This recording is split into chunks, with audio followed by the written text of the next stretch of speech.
నెల్లూరు నగరంలోని స్థానిక కలెక్టర్ కార్యాలయం నందు నెల్లూరు జిల్లా యునైటెడ్ చౌకధరల దుకాణదారుల సంక్షేమ సంఘం ఆధ్వర్యంలో కలెక్టర్కు వినతి పత్రం అందజేస్తూ రేషన్ షాపుల హేతుబద్ధీకరణ 800 కార్డులు దాటిన రేషన్ షాపుల కార్డుల గురించి నూతన షాపు ఏర్పాటు ఎండియు విధానం రద్దు చేయాలని అధికారుల వేధింపు వలన చనిపోయిన దుకాణదారులకు న్యాయం చేయాలని గౌరవ హైకోర్టు తీర్పు ప్రకారం షాపులు కేటాయించాలని రేషన్ షాపులపై ఫర్కేషన్ ఆపాలని డీలర్లు ఆర్థిక ఇబ్బందులు ఎదుర్కొంటున్నారని కావున అధికారులు పరిశీలించిన న్యాయం చేయాలని విజ్ఞప్తి చేశారు। ఈ కార్యక్రమంలో జిల్లా అధ్యక్షులు సుదర్శన్ రమేష్, ఉపాధ్యక్షులు పాబోలు వెంకట సుబ్బయ్య, జిల్లా ప్రధాన కార్యదర్శి కృష్ణారెడ్డి, నెల్లూరు జిల్లా యునైటెడ్ చౌకధరలదారుల సంక్షేమ సంఘం సభ్యులు అధిక సంఖ్యలో పాల్గొన్నారు। పేరు సుదర్శన రమేష్, నేను నెల్లూరు జిల్లా రేషన్ డీలర్ల సంక్షేమ సంఘానికి అధ్యక్షుడిగాను, అలాగే రాష్ట్ర రేషన్ డీలర్ల సంక్షేమ సంఘానికి కోశాధికారిగాను పనిచేస్తున్నాను। ఈరోజు డీలర్ వ్యవస్థ రోడ్డు మీద పడవలసిన పరిస్థితులు వచ్చింది అంటే దానికి కారణం ఎండి వ్యవస్థ అని చెప్పి నేను సభాముఖంగా తెలియజేసుకుంటున్నాను।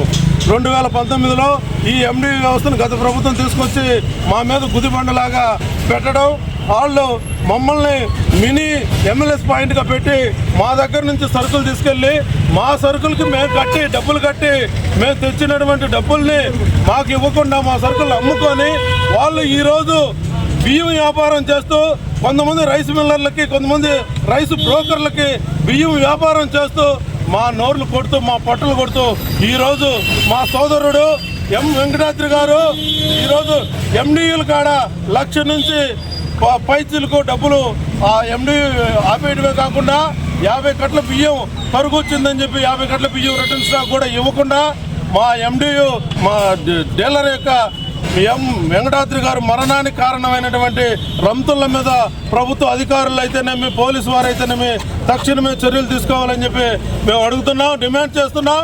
అలాగే ఈ డీలర్ వ్యవస్థని ఈరోజు రోడ్డుని పడే పరిస్థితి తెచ్చిందంటే ఎండి వ్యవస్థ। ఆ ఎండి వ్యవస్థ వచ్చినప్పుడు వాళ్ళు బండుల్లో బియ్యం అమ్ముకోకుండా మా దగ్గర బియ్యం తీసుకెళ్ళి అమ్ముకొని ఆ బియ్యానికి మేము కట్టినటువంటి 1,00,000-2 లక్షల రూపాయల కందిపప్పు డబ్బులు అయితేనేమి, చక్కెర డబ్బులు అయితే మాకు అందివ్వడం లేదు। ఈరోజు మేము మానసిక ఒత్తిడికి లోనయ్యి ఈరోజు రోడ్డు పడేము। మా పరిస్థితుల్లో అధికారులు మమ్మల్ని డీడీలు కట్టమని ప్రెజరు, ఒక పక్క వారి ప్రెజరు, మరొక పక్క ఈ ఎండియూలు డబ్బులు సరిగా ఇవ్వకుండా ఇంట్లో భార్య బిడ్డలు వేదనలు, వాళ్ళకి ఇంట్లో జరక్క అన్నం జరక్క వాళ్ళు అల్లాడిపోతున్నారు। అల్లో రామచంద్రని అల్లాడేటువంటి ఈ రేషన్ డీలర్ వ్యవస్థని కాపాడాలని చెప్పి మేము అధికారులను కోరుతున్నాం, ఈ ప్రభుత్వాన్ని కూడా కోరుతున్నాం। ఎండి వ్యవస్థని తక్షణమే ఈ ప్రజా పంపిణీ వ్యవస్థ నుంచి తొలగించాలి। డీలరు చనిపోవడానికి కారణమైనటువంటి ఎండి వ్యవస్థని తొలగించాలని చెప్పి నేను జిల్లా అధ్యక్షుడిగా డిమాండ్ చేస్తున్నాను। రేపు మేము ఇదే విషయాన్ని మాకు అధికారులు కానీ న్యాయం చేయకపోతే మేము తక్షణమే వేరే కార్యాచరణ తీసుకొని ఈ కార్యాచరణతో ముందుకు పోతూ, అలాగే ఈ విషయాన్ని ఇంతటితో ఆపకుండా మా రాష్ట్ర అధ్యక్షులతో తెలియజేసి మేము రాష్ట్ర కమిషనర్ గారికి, అలాగే సివిల్ సప్లై మంత్రి గారికి, సీఎం గారి దృష్టికి కూడా తీసుకెళ్తామని చెప్పి సభాముఖంగా తెలియజేస్తూ ముగిస్తున్నాం।